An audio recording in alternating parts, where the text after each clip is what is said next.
यहाँ तक कि उसका पति राजा क्षयर्ष उसके रहस्य को नहीं जानता था। एस्तेर यहूदी थी। एस्तेर का रिश्तेदार मोर्दकै महल में कार्य करता था और उसकी देखभाल भी करता था। हामान ने एक बड़े इनाम को प्राप्त किया। वो बहुत घमंडी था। मोर्दकै के सिवा हर कोई उसके आगे सिर झुकाते थे। हामान अपमानित हुआ। उसने मोर्दकै और सभी यहूदियों को मारने की प्रतिज्ञा कि यहूदी खतरनाक थे और उन्हें मारना चाहिए। क्षयर्ष सहमत हो गया और उन्हें मारने की एक योजना बनाई और रानी एस्तेर को ये संदेश भेजा।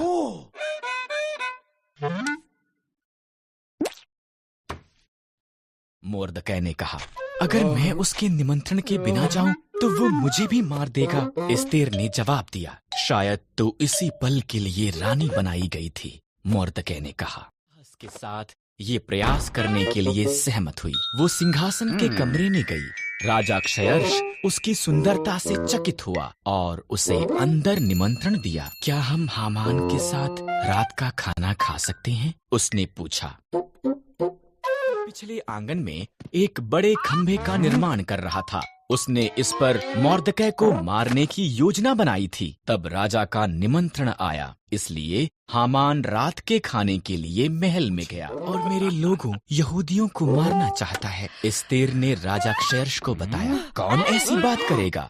उसने पूछा। दुष्ट हामान। एस्तेर रोई।